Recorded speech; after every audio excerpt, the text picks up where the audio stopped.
하나님 감사합니다. 우리에게 허락하신 모든 은혜에 감사하며 오직 하나님께만 모든 영광을 올려드립니다. 성경을 통해 알려주신 대로 사람의 제일 되는 목적은 하나님을 영화롭게 하며 하나님을 영원히 즐거워하는 것임을 잊지 않게 하시고 다른 곳에서 영광 찾지 않게 하시며 다른 것에서 즐거움을 누리지 않도록 우리를 늘 하나님께로 향하게 하여 주옵소서. 순간순간마다 내가 이룬 것으로 착각하게 하고 교만하게 하려는 사탄의 꾀임에 넘어가지 않게 하시고 나를 높이는 말에 우쭐대거나 거만해지지 않도록 늘 우리 마음 중심에 겸손함을 더하여 주옵소서. 방금 부른 찬송의 가사처럼 우리는 영광의 하나님으로부터 사명과 명령을 받아 겸손히 순종하는 사람들임을 늘 고백하게 하시고 주님으로 기뻐하고 즐거워하며 온 마음으로 주님 자랑하고 섬기며 충성하는 주의 일꾼들 다 되게 하옵소서. 하나님, 지난 화재로 인한 피해 현장에 여러 도움의 손길이 이어지게 하신 것 감사합니다. 그럼에도 여전히 회복되어져야 할 것이 많이 있고 또 공정하고 올바르게 피해 보상도 이루어져야 함을 보게 됩니다. 그런 가운데 교회를 복구하는 것과 함께 지역사회의 복구를 위해 교회가 먼저 앞장서는 곳이 있습니다. 이 기회를 통해 교회가 지역사회와 함께함을 보여주고자 진심으로 온 맘 다해 수고하려 합니다. 그 현장에 오늘 우리 교인들 일부가 찾아가 직접 땀 흘리며 일하려고 합니다. 우리 교회에서 섬겼던 목사님의 목회지이기도 하기에 더욱 의미도 있고 또 주님 주신 마음과 손길로 위로하며 격려할 수 있게 하시니 또한 감사하기도 합니다. 안전하게 잘 다녀오게 하시고 화재의 현장과 회복의 현장을 직접 경험하면서 우리로 위로의 도구로 사용하시는 하나님의 손길 또한 경험하게 하옵소서. 이후로도 주께서 우리로 만나게 하시고 사역하게 하시고 돕게 하시고 섬기고 봉사하게 하시는 수많은 일들을 경험할 때에도 주님 주시는 은혜를 찬송하며 영광 올려드리는 우리 모두가 되게 하옵소서. 결코 주께로 향하는 영광을 사람의 힘으로 가로채려 하지 않게 하시고 주님만 높여드리게 하옵소서. 오늘도 교회 안팎에서 만나고 모이고 교제하며 훈련하는 모든 시간들 속에서 우리에게 은혜 베풀어 주실 하나님을 기대합니다. 또한 치료 중에 계신 분들, 다친 곳 회복 중인 분들, 하나님 그 모든 치유의 과정 가운데 하나님의 세밀한 손길, 하나님의 치유의 손길 또한 경험하게 하여 주시옵소서. 이 새벽에도 주님 앞에 예물로 나왔습니다. 드리는 모든 예물과 또 예물뿐만이 아니라 우리의 삶과 정성과 마음 중심 또한 내어놓사오니 주님 받아 주시옵소서. 그리고 우리 마음 중심에 이 시간 말씀하여 주시옵소서. 함께 하실 성령 하나님을 의지하오며 예수님의 이름으로 기도드립니다. 아멘. 오늘 말씀은 사도행전 12장입니다.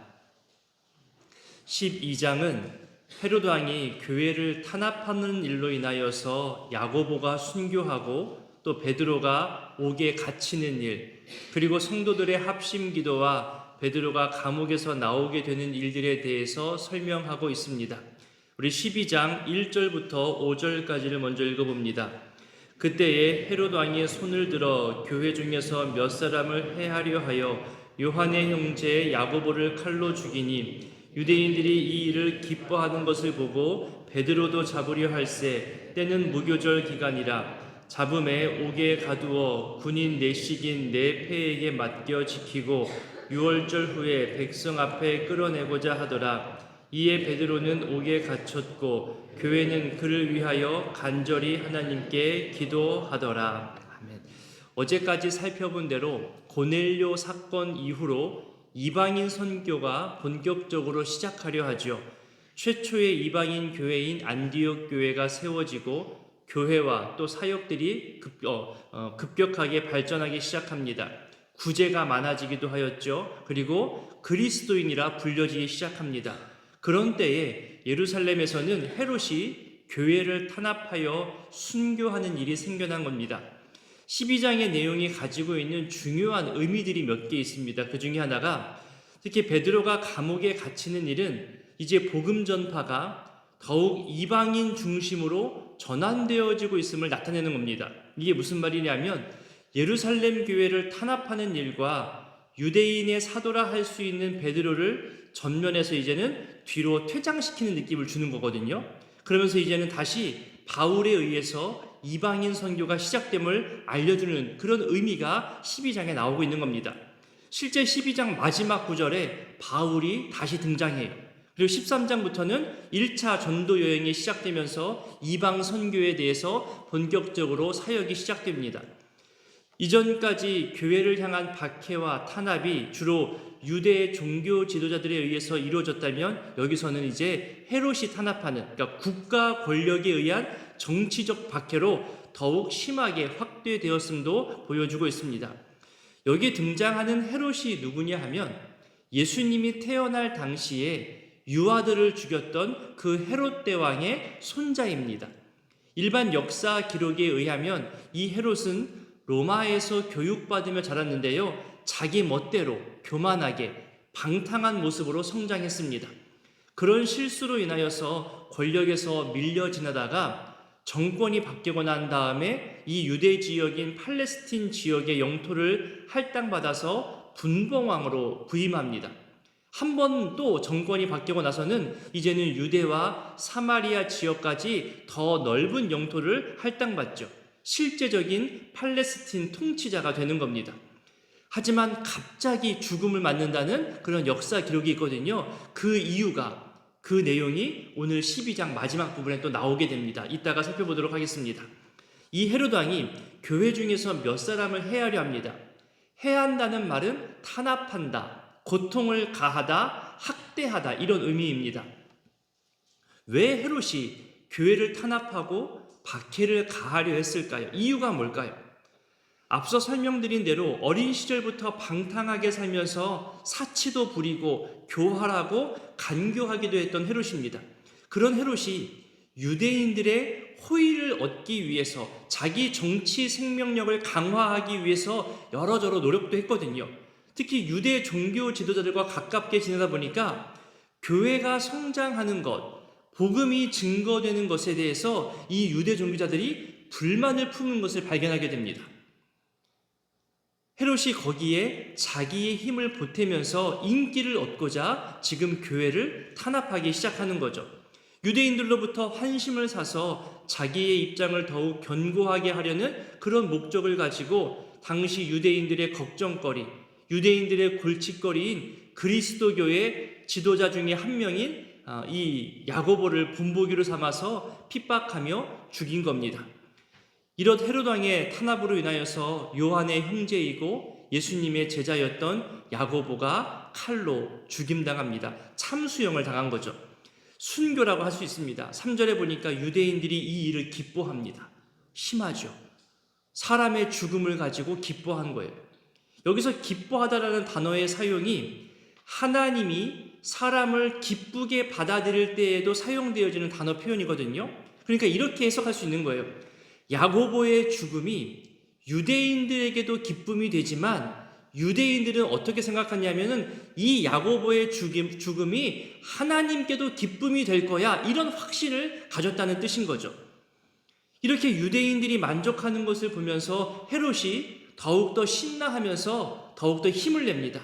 이제는 또 다른 만족, 또 다른 환심을 얻기 위해서 당시 교회의 최고 지도자인 베드로까지 죽이고자 잡으려 하는 거죠. 여기서 하나 생각해 볼 것이 있습니다. 예수님의 제자 중 한 명인 야고보가 순교를 당해서 사도의 수가 줄어들었잖아요. 예전에 가룟 유다 때문에 빈자리가 생겼을 때에 다른 사람을 세워서 그 자리를 감당하게 했거든요. 왜 여기서는 야고보의 죽음 이후에 아무런 조치나 움직임이 없었을까요? 이런 해석이 있습니다.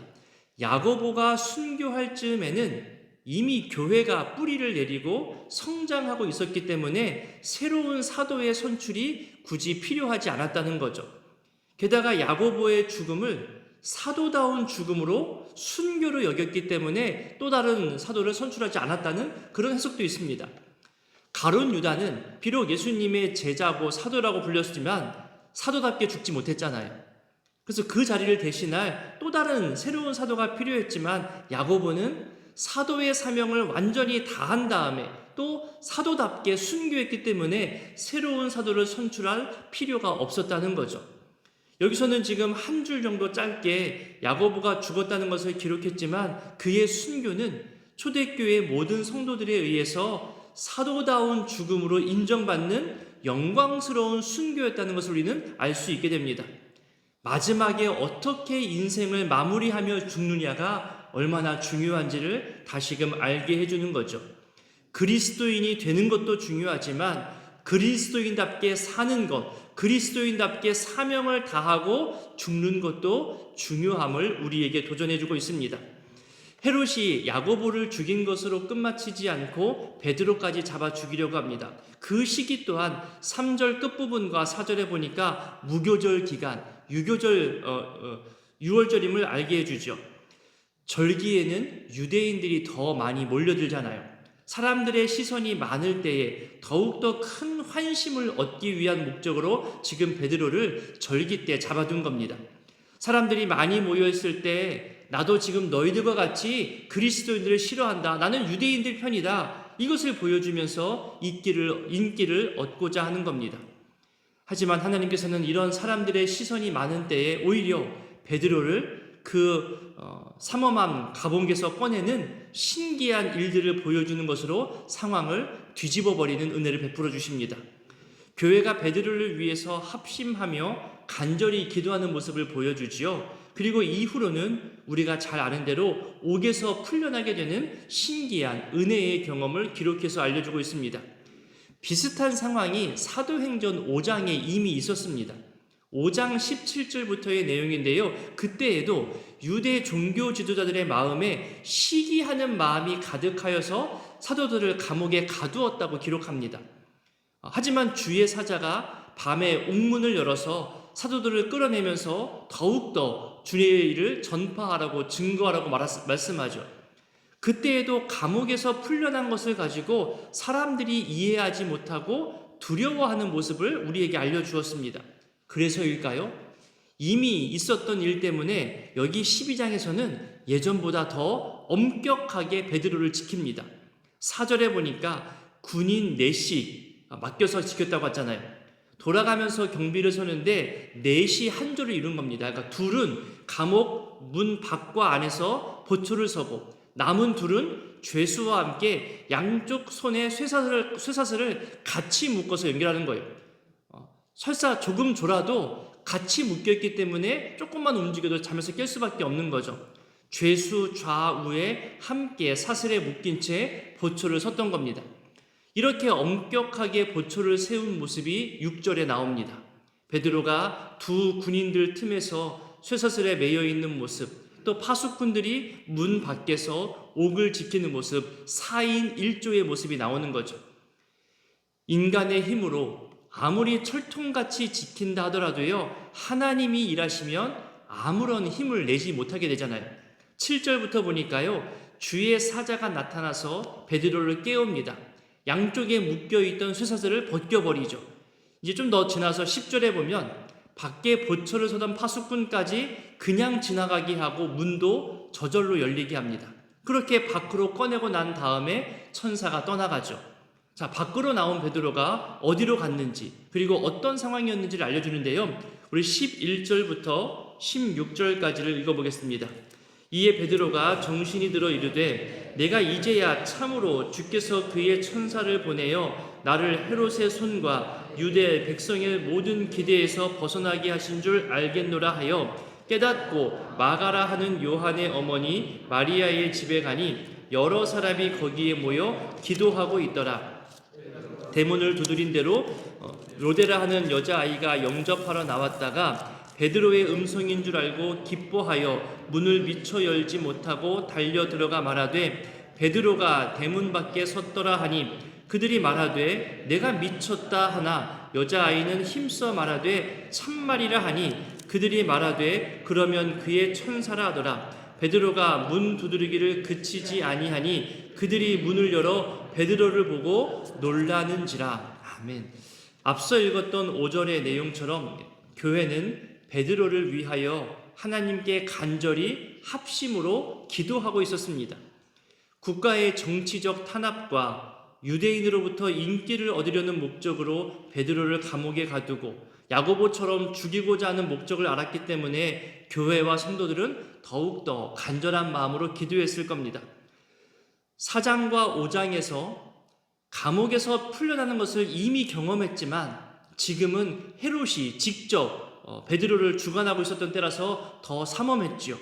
그래서 더욱더 기도했을 겁니다.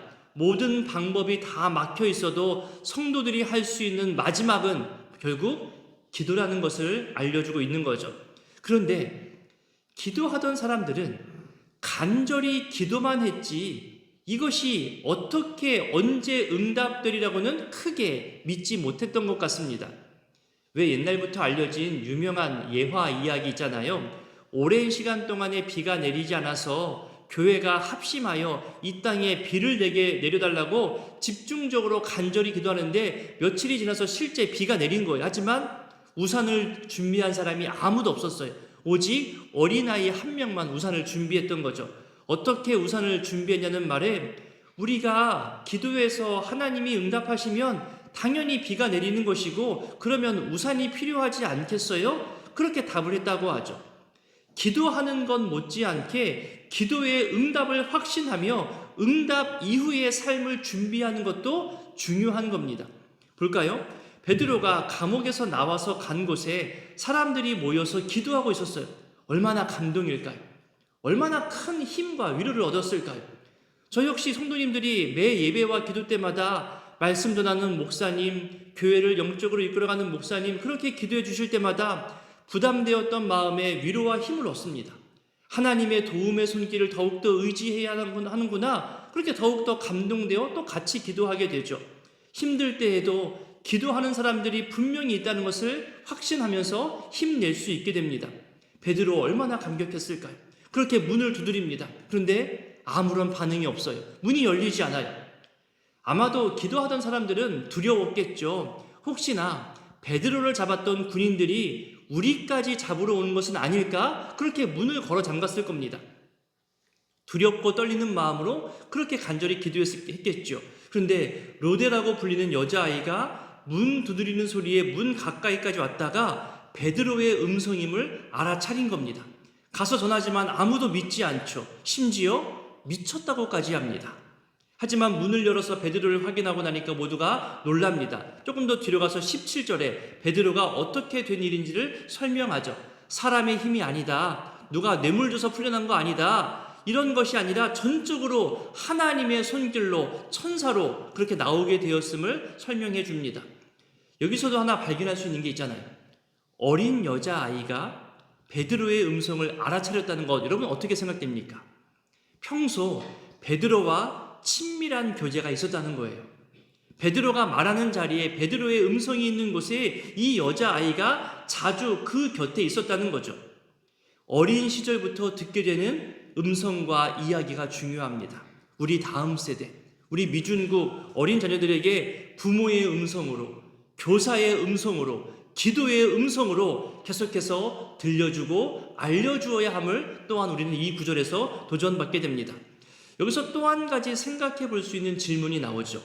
베드로는 이렇게 감옥에서 꺼내어서 사람들을 만나게 해주는데 왜 앞서 순교한 야고보는 꺼내주지 않았을까요? 이런 질문이 생길 수 있잖아요. 하나님이 베드로와 야고보를 편애하시는 건가? 왜 야고보는 이렇게 도와주지 않았을까? 그런 의심과 생각과 질문이 생겨날 수 있습니다. 결론부터 말씀드리자면 하나님의 목적과 계획은 우리 사람이 다 알 수 없어요. 하지만 저마다의 사명에 맞게 하나님께서는 분명히 사용하시고 하나님의 때에 불러 가신다는 거예요. 알다시피 베드로도 그 사명 다 한 다음에 야고보와 마찬가지로 결국 순교당해서 죽게 됩니다. 이제 베드로가 떠나가죠. 물론 사도행전 15장의 예루살렘 공회 때 다시 베드로가 등장하긴 하지만 지금은 이렇게 떠나가면서 이제는 바울에게로 시선이 옮겨져 가고 이방인 선교 이야기가 본격적으로 시작되고 있습니다. 이제 12장 뒷부분에 보면 다시 헤롯이 등장합니다. 그리고 헤롯의 죽음을 말하죠. 먼저 18절, 19절을 한번 읽어볼까요? 읽습니다. 날이 새매 군인들은 베드로가 어떻게 되었는지 알지 못하여 적지 않게 소동하니 헤롯이 그를 찾아도 보지 못하매 파수꾼들을 신문하고 죽이라 명하니라. 헤롯이 유대를 떠나 가이사랴로 내려가서 머무니라. 베드로가 감옥에서 사라진 것을 조사하면서 소동이 납니다. 당시 규정대로 죄수를 지키지 못한 간수들이 그 책임으로 대신 죽임을 당하죠. 유대인들에게 환심을 제대로 사고자 했던 이 헤롯은 체면이 구겨지죠. 자존심이 상합니다. 그 체면 치레로 책임을 물어 간수들을 죽인 거죠. 그리고 헤롯은 마치 불편한 자리를 도망가듯 피하려는 듯 가이사랴로 내려갑니다. 가이사랴로 내려간 헤롯에게 어떤 일이 일어났을까요? 교만하고 방탕했던 헤롯은 두로와 시돈 사람들을 싫어했습니다. 그렇게 싫어하던 사람들이 양식을 공급받기 위해서 화친을 요청하죠. 그것이 20절부터의 내용이 나옵니다. 그 화친을 이루려고 하는 날에 헤롯이 연설을 하죠. 사람들이 그 말을 듣고 아첨을 합니다. 아부하는 거예요. 이것은 사람의 소리가 아니라 신의 소리다. 아마도 교활하고 자기 자신의 위치를 지키려는 헤롯이 있다는 것을 이미 알았기 때문에 화친에 참여한 사람들이 헤롯을 높이고자, 헤롯에게 아부하고자 그렇게 만족감을 주는 말을 했던 거죠. 그리고 사람들이 신의 음성처럼 들렸다면서 아부하면서 만족감에 찬 말을 하는 겁니다. 이 화친이 우리에게도 만족스럽다는 것을 드러낸 거죠. 또 헤롯이 입고 있었던 일이 워낙 유명한 옷이고 화려한 옷이었기 때문에 우상을 좋아했던 이방인으로서는 한 사람을 신격화하는 발언도 쉽게 하지 않았을까 여기는 겁니다. 한번 읽어볼까요? 22절과 23절을 읽어보겠습니다. 백성들이 크게 부르되 이것은 신의 소리요 사람의 소리가 아니라 하거늘 헤롯이 영광을 하나님께로 돌리지 아니하므로 주의 사자가 곧 친히 벌레에게 먹혀 죽으니라. 헤롯은 이런 사람들의 환호를 즐겨했습니다. 자기를 지켜 세우는 말로 인하여 더욱 교만해지기 시작한 거죠. 이런 분위기를 또한 계속 요구했을 겁니다. 베드로 때문에 자존심 상에서 내려왔는데 여기서 다시 자존심을 높이는 거죠. 하지만 이런 교만함을 하나님이 치셨습니다. 역사 기록에도 보면요, 이날 이후에 며칠을 심히 고통 가운데 지내다가 죽었다고 합니다. 당시 기록에 의하면 마치 복통을 심히 앓았다고 하거든요. 고넬료 사람들을, 여러분 보세요. 고넬료 사람들이 베드로에게 절하려 할 때 베드로가 말하잖아요. 나도 사람이라 하면서 자기에게 절하는 것을 급하게 말립니다. 바울과 바나바 역시 많은 치유와 놀라운 기적을 보일 때 그 전도한 지역 사람들이 바울과 바나바를 신격화하잖아요. 하지만 바울과 바나바가 말하기를 우리는 사람이라 말하면서 모든 영광을 하나님께로 올려드리는 모습이 나옵니다.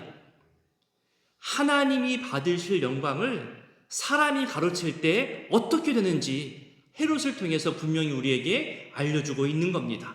그리고 성경은 교회를 핍박한 헤롯의 죽음과 함께 여러분 바로 다음 24절을 보세요. 하나님의 말씀은 흥왕했다 하는 거죠. 여러분 오늘의 이 말씀들을 기억하며 여러분 기도하실 때에 핍박 중에도 교회를 지키고 성도들을 지키신 은혜가 오늘날 우리 가운데도 나타나게 되기를 기도했으면 좋겠습니다. 정권이 아무리 바뀐다 할지라도 하나님의 말씀은 영원하고 힘이 있어 교회가 이 세상의 빛이요 소금임을 더욱더 흥왕하게 하옵소서. 우리 이 말씀 붙잡고 기도했으면 좋겠습니다. 그리고 우리 교회 역시 우리 성도 각 사람 역시 참 그리스도인 되기를 더욱더 힘쓰며 기도할 수 있기를 원합니다. 헤롯과 유대 종교 지도자들처럼 자기 만족을 찾고 교만해지지 않도록 우리 늘 조심하며 오직 주의 말씀과 성령의 역사가 더욱더 많아져 가게 되기를 우리 함께 기도했으면 좋겠습니다. 주기도문으로 기도하겠습니다. 하늘에 계신 우리 아버지, 아버지의 이름을 거룩하게 하시며 아버지의 나라가 오게 하시며 아버지의 뜻이 하늘에서와 같이 땅에서도 이루어지게 하소서. 오늘 우리에게 일용할 양식을 주시고 우리가 우리에게 잘못한 사람을 용서하여 준 것 같이 우리 죄를 용서하여 주시고 우리를 시험에 빠지지 않게 하시고 악에서 구하소서. 나라와 권능과 영광이 영원히 아버지의 것입니다. 아멘.